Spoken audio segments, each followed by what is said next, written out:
తిరుమల పరకామణి చోరీ కేసు ఎంతవరకు వచ్చింది? సిఐడి అధికారులు సేకరించిన ఆధారాలేంటి? పరకామణి చోరీలో ఎవరెవరి హస్తం ఉంది?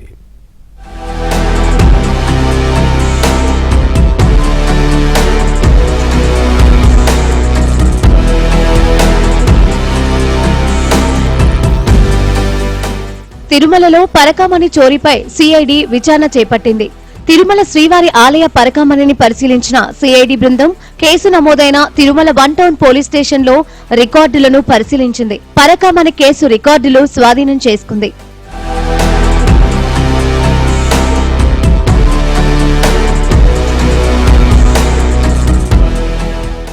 పరకామణి మండపంలో సిబ్బంది కానుకలు లెక్కిస్తుండగా 2023 ఏప్రిల్ 29న పెద్దజియర్ గుమాస్తా రవికుమార్ కొన్ని విదేశీ నోట్లను దొంగలించే ప్రయత్నం చేశాడు.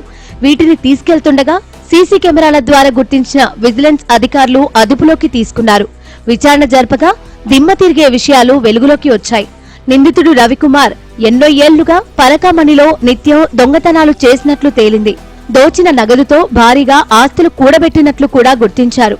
ఈ అంశం పోలీసు ఉన్నతాధికారుల దృష్టికి వెళ్లింది. అయితే అప్పటి టీటీడీ పోలీసు అధికారులు రవికుమార్ ఆస్తులను గుర్తించి ఆ ఆస్తులను టీటీడీ పేరుపై రాయించుకున్నారు. రవికుమార్ తో రాజీ కుదుర్చుకున్నారు.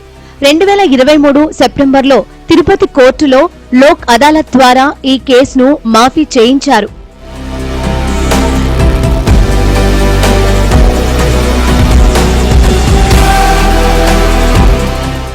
వైసీపీ హయాంలో జరిగిన ఈ అక్రమాలను టీటీడీ అధికారులు అప్పట్లో ఏమాత్రం పట్టించుకోలేదు. అయితే ఈ వ్యవహారంపై విచారణ జరపాలంటూ ఏపీ హైకోర్టులో తిరుపతికి చెందిన శ్రీనివాసులు పిటిషన్ వేశారు. లోక్ అదాలత్లో పరిష్కరించినప్పటికీ కేసు డాక్యుమెంట్స్ ను సీజ్ చేసి అక్టోబర్ 13లోగా సమర్పించాలని సిఐడి అధికారులను ఏపీ హైకోర్టు ఆదేశించింది. అయితే హైకోర్టు ఆదేశాలను సిఐడి పట్టించుకోలేదు.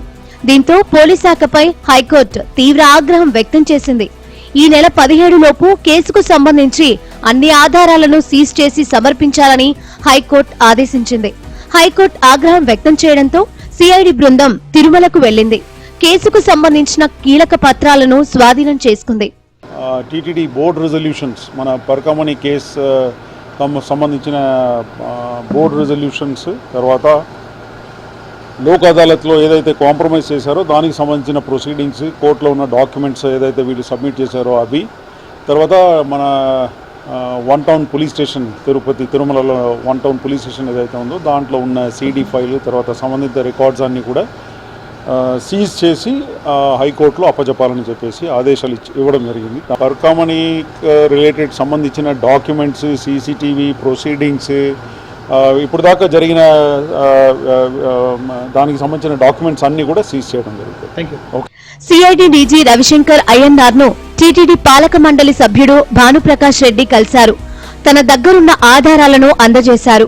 అత్యున్నత న్యాయస్థానం దీని మీద ఈరోజు చెప్పడం జరిగింది. వెంటనే రికార్డులు సీజ్ చేసి కోర్టుకి సమర్పించమని చెప్పి న్యాయమూర్తి గారు చెప్పడం జరిగింది. ఇది కోట్లాది మంది శ్రీవారి భక్తులు ఎప్పటి నుంచో ఆశిస్తున్నటువంటి విషయం. దీని మీద ఈరోజు రాష్ట్ర ప్రభుత్వం నుంచి ప్రత్యేక అధికారి గారు ఇక్కడికి రావడం జరిగింది. వారిని కలిసి నా దగ్గర ఉన్నటువంటి కొంత ఇన్ఫర్మేషన్ని, ఎందుకంటే అప్పుడు జరిగినటువంటి సంఘటనలో జరిగినటువంటి ఇన్ఫర్మేషన్ని వారికి ఇవ్వడం జరిగింది. ఇప్పటి వరకు సేకరించిన ఆధారాలు, డాక్యుమెంట్లను హైకోర్టుకు మరో 2 రోజుల్లో సిఐడి సమర్పించనుంది.